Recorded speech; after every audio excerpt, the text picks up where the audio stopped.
নমস্কার। হ্যালো বন্ধুরা, এটা দেখতে পাচ্ছ আমার এসআইআর ফর্ম। আজকে আমি তোমাদের ফিল আপ করে দেখাবো। চলো দেখে নিই। তো এখানে 3টে ছক দেখতে পাচ্ছ, 1টা 2টো আর 3টে। তো বুঝে নাও, এই ছকটাতে তোমার নাম হবে যে নামটা 2025 সালের ভোটার লিস্টে নাম থাকবে। খুবই সহজ। চলো আমি একটা একটা করে বলে দিচ্ছি। দেখো এখানে জন্ম তারিখ, তাহলে তোমার ভোটার কার্ডে যে নামটি আছে, যে জন্ম তারিখটি আছে সেটা এখানে দিয়ে দেবে।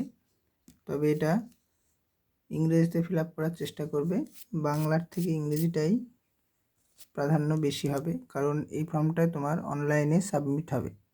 তো অনলাইনে সাবমিট করার সময় যারা করবেন তারা ইংরেজিতেই ফিল আপ করবেন। সেই জন্য বাংলা থেকে ইংরেজিতে হলে অনেক সমস্যা দেখা দিতে পারে, সেই জন্য ইংলিশেই ফর্ম ফিল আপটা করবেন। এরপরেরটা দেখো, আধার নম্বর আছে। এটা ঐচ্ছিক, মানে দিতেও পারো না দিতেও পারো। যদি তোমার থেকে থাকে তো অবশ্যই আধার নাম্বারটা দিয়ে দেবে। তারপরে মোবাইল নাম্বার, এখানে মোবাইল নাম্বারটা দিয়ে দেবে, যেটা তোমার আধার কার্ডের সাথে লিঙ্ক আছে, ওটা দিলেই বেশি ভালো হয়। তো এছাড়াও দিতে পারো। এবার পিতা বা অভিভাবকের নাম আছে, এখানে পিতার নাম দিতে হবে, যেটা 2025-এ আছে। তাহলে এখানে পিতার নাম, এখানেও তাই। পিতার এপিক নম্বর, ভোটার কার্ডের নাম্বার যদি থেকে থাকে তাহলে অবশ্যই দেবে। আর যদি, এটা আমার ক্ষেত্রে বলছি, আমার সবগুলোই আছে এখন বর্তমানে। আর তো যাদের পিতা নেই, মারা গেছে, তাহলে তার শুধু নামটা লিখবে, এপিক নাম্বার না দিলেও হবে। তারপরে মায়ের নাম, মায়ের নাম দিয়ে দেবে ইংলিশে। মায়ের এপিক নাম্বার যদি থাকে দিয়ে দেবে। তারপরে স্বামী বা স্ত্রী যদি থাকে তাহলে দেবে, স্বামী বা স্ত্রীর এপিক নাম্বার যদি থাকে সেটাও দেবে। এটা অবশ্যই 2025 সালের যে ভোটার লিস্ট, সেই লিস্ট অনুসারে বসবে। এবার এখানে 2টো ছক দেখতে পাচ্ছ, 2টো ছকের কাজটা বুঝে নাও। বাঁদিকের যে ছকটি আছে, এই ছকটি কখন পূরণ করবে? যদি তোমার এই পার্সনের যিনার হবে তার নামটি 2002 সালের ভোটার লিস্টে থেকে থাকে, তাহলে এই ফর্মটি, মানে এই দিককার পয়েন্টটা ফিল আপ করতে হবে। যদি 2002-এর লিস্টে তোমার ফর্ম নাম থেকে থাকে তাহলে এই কলমটা পূরণ হবে। আর যদি 2000 লিস্টে নাম না থাকে তাহলে এর সাথে সম্পর্কিত মা, বাবা বা দাদু, ঠাকুমা, এদের মধ্যে যে কারো নাম যদি 2002-এর লিস্টে থাকে তাহলে তার নাম অনুসারে যারটা দেবে। যদি বাবা থাকে তাহলে এখানে বাবার নাম, মা থাকলে মার নাম, সেটা দিতে হবে। আমি যদি বলি এখানে বাবা দিয়ে বোঝাই, তাহলে এটা হচ্ছে বাবার নাম এখানে দিয়ে দিতে হবে।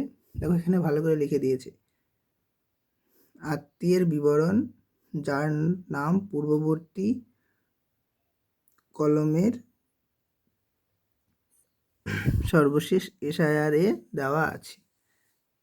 ঠিক আছে, তাহলে এখানে বাবার এপিক নাম্বারটা দিয়ে দিবে, আর যার নাম দিয়ে দিবে এখানে তার ভোটার কার্ডে আত্মীয়ের নাম, তার সাথে যেটা থাকে। যদি এখানে বাবার নাম দাও তাহলে তার পিতার নাম থাকবে, যদি মার নাম দাও তাহলে এখানে হয়তো স্বামীর নাম পাবে। এখানে যার নাম দেবে তার সাথে তার ভোটার কার্ডে যে নামটা থাকে, হ্যাঁ, পিতার নাম থাকবে বাবা দিলে, আর মা দিলে হাজব্যান্ড সম্ভবত থাকবে, তাহলে সেখানে সেই নামটা দিয়ে দেবে। তাহলে এখানে পিতা দিলে সম্পর্কটা এখানে ফাদার দিতে হবে, আর যদি স্বামী হয় তখন সেটা হাজব্যান্ড দিতে হবে। জেলা, তুমি কোন জেলা থেকে বিলং করছো সেটা এখানে লিখতে হবে। রাজ্যের নাম, যে রাজ্যটা ওয়েস্ট বেঙ্গলের চলছে। যে বিধানসভা কেন্দ্রের নাম, বিধানসভা কেন্দ্রের নাম 2002 সালের ভোটার লিস্টের, যেগুলো আপনারা বের করবেন বা মোবাইল থেকেও দেখা যায়, বের করলে দেখবেন সেই পেজের বাঁদিকে উপরে লেখা থাকে বিধানসভা কেন্দ্রের নামটি আর সেই সাথে সভা ক্ষেত্রের নম্বরটিও দেওয়া থাকে। আগে নম্বর দেওয়া থাকে, তারপরে নাম দেওয়া থাকে। তো নামটা এখানে লিখবেন আর শুধুমাত্র নম্বরটা এখানে লিখবেন। অংশ নম্বর দেখবেন ওই সেই পেজেরই ডান দিকে উপরে করে লেখা থাকে অংশ নম্বর।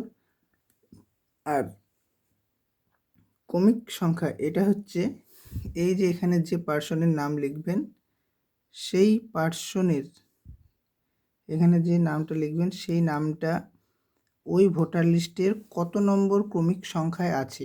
দেখবেন ভোটার লিস্টটা যদি এরকম হয় তাহলে এই দিকটাই করে ক্রমিক সংখ্যা থাকে, সেই ক্রমিক সংখ্যাতে লিখবেন। সেই যে ক্রমিক সংখ্যাতে সেই নামটি আছে সেই ক্রমিক সংখ্যাটা এখানে লিখতে হবে আর এটাতে ঠিক মারতে হবে। এটা হচ্ছে আপনাদের যাদের 2002-এর লিস্টে নাম নেই তার একটা বলে দিলাম, ভালো করে শুনে বুঝে করে নেবেন।